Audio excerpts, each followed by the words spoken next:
Hi guys, welcome back. How's it going? So, future of the world again, except uh NATO versus Russia.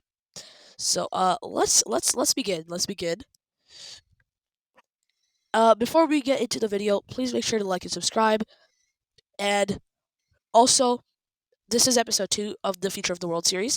If you haven't watched episode 1, go watch episode 1. And also, this is a test series, meaning, so basically, if this video does really well, I'll turn this into a series. If it doesn't, then, well, that's what you guys wanted. Because here we value the audience's opinions the most. So if you guys want to turn this into a series, show some support and I'll turn it into a series. Or if you guys think that it's not that good or that fun, then that'll be fine. I will respect your wishes and we won't make it into a series. Now let's begin. So, with the ongoing war in Russia and Ukraine, by the way, this is purely for entertainment, so don't get offended. Thank you. With the ongoing stuff in Russia and Ukraine, Russia actually makes another uh thing. Like they make their front bigger. Don't worry, we'll get to the NATO versus Russia part soon enough. However, first let's explain how we get there. So very quickly, they um Ukraine starts losing resources, and with America distracted by other parts of the world, with America distracted by other parts of the world, Russia is able to push back all the way over here where the Ukrainians hold their position. Again, don't get offended. Stop. Eventually, after the wipeout of Ukraine, we have our first peace treaty of the day. Taking a look at this peace treaty, like, yeah, just, yeah.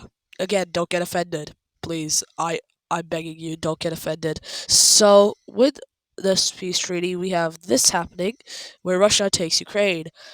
Now, Poland is does not like this, and so begins a blockade of Kaliningrad. Now, Russia, who's feeling very strong right now, wants to just declare all-out war on the entirety of Poland, not NATO, Poland. So they, for that though, need to one reinforce the Ukrainian border, which since they just conquered, there's a lot of troops there already. Most importantly, they need to reinforce Kaliningrad even more. So they start sending troops through Poland and Lithuania and Belarus. So basically, like this. I guess the brown is how the troops move, either like that or like that. Either way, they keep doing this, and eventually Lithuania and Poland are basically like, "Hey, stop! No, no, no, no, no!" And so they construct a blockade.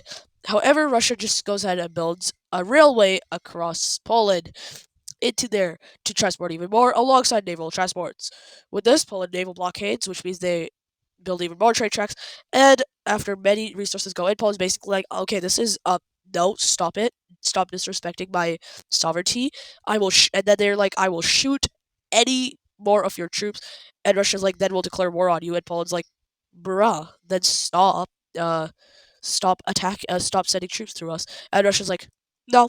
How about no? That's gonna be a hard no. And this is basically Russia trying to get an incentive to attack Poland. However, eventually Poland's like, okay, well, then I'm gonna do what I said, and they raid bombs on the train track, killing a few Russian soldiers, which leads to Russia alongside its Belarusian. Well, not yet. Belarus doesn't actually join right now, but Russia declares war on Poland, leading to the entirety of NATO having to join. Remember, Czechoslovakia is actually a part of NATO right now. Well, not Czechoslovakia, Czechia, because if you remember in the last video, Czechia had invaded and captured Slovakia. Either way, though, now NATO has been fully assembled, and very quickly we have the entering of almost all the Balkans, who are completely screwed over because they're not going to last long in this. Also have that, this. Yes, sorry. Think I accidentally just colored Austria in. Just not very good. You have to undo all this now. Undo, undo, undo, undo. Okay. Now we can get all this in again. Is is Portugal a part of NATO? Yes, yes, they are. Yes, they are. I don't know what I was talking about. They are definitely a part of NATO. We have the entering of Denmark, which also means this strait is now blockaded, which completely destroys the Russian economy. However, they had no one to trade with because of the sanctions anyways, so it's fine to them. And our final few entering are going to be, of course, Canada and the United States. Russia eventually gets Serbia to join in on this war, though, alongside Belarus, which means Kosovo is going to be joining.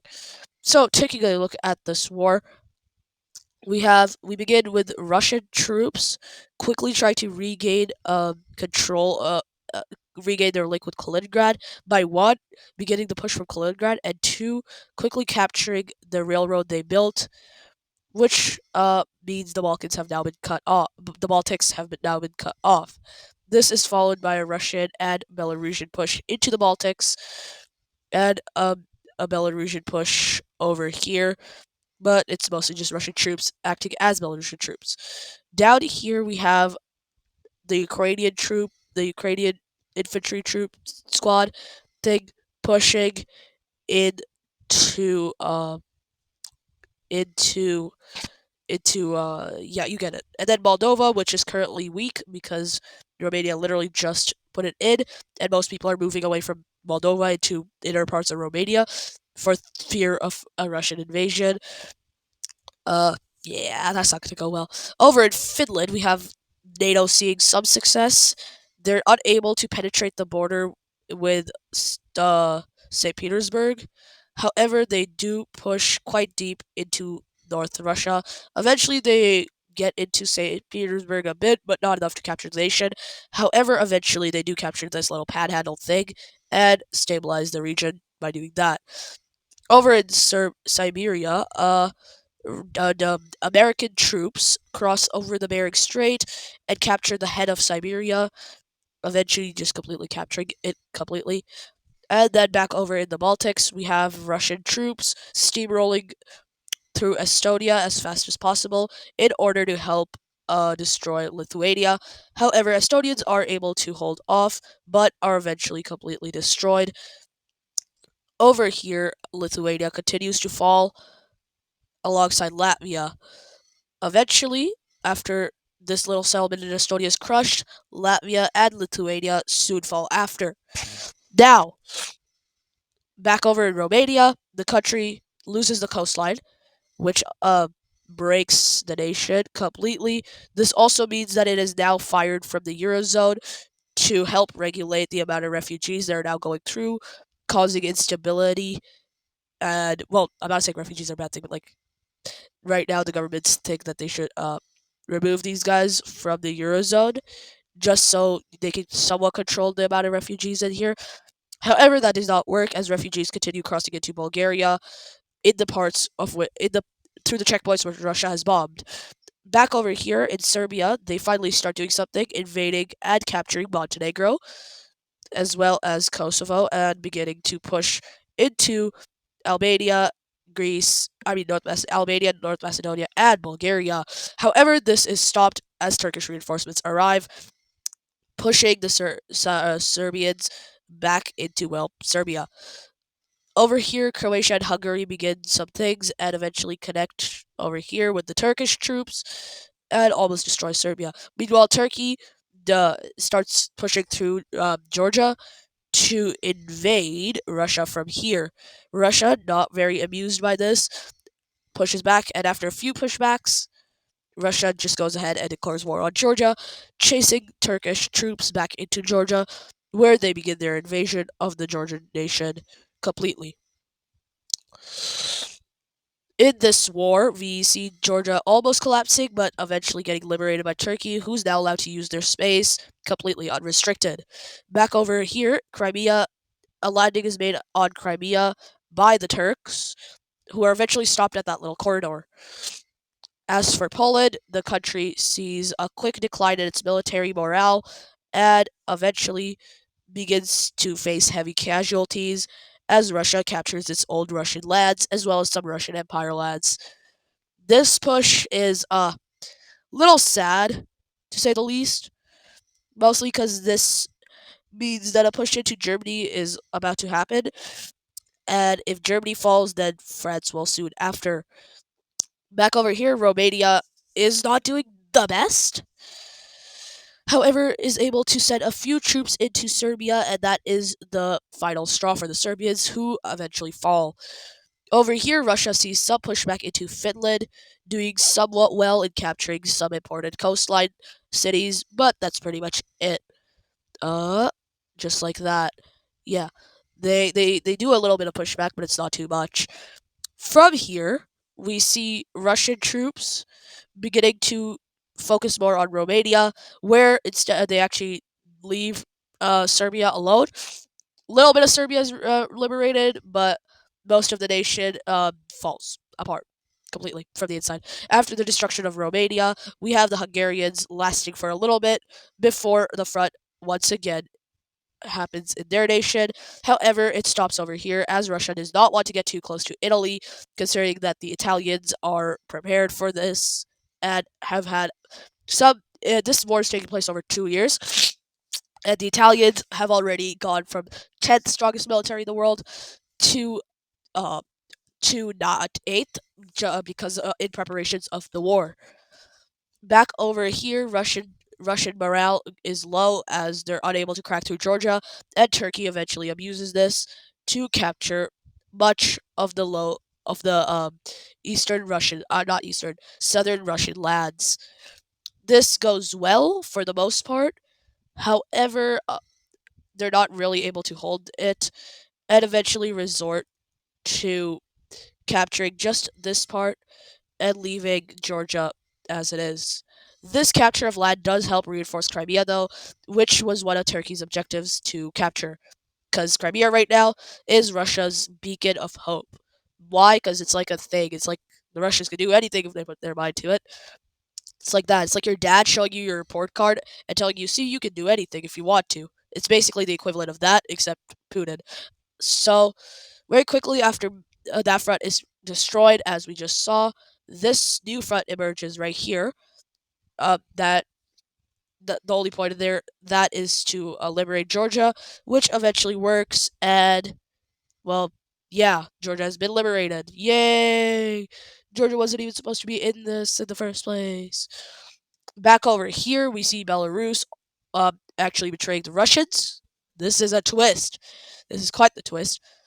However, Russia is not having it, and very quickly, oh my god, and very quickly conscripts all new troops to completely destroy Belarus, which works as the Belarusians fall.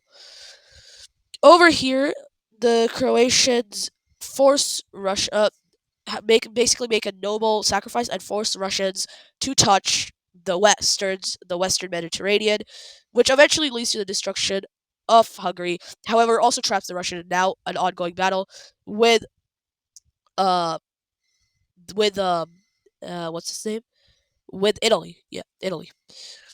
Back over here, after wiping out much of the east,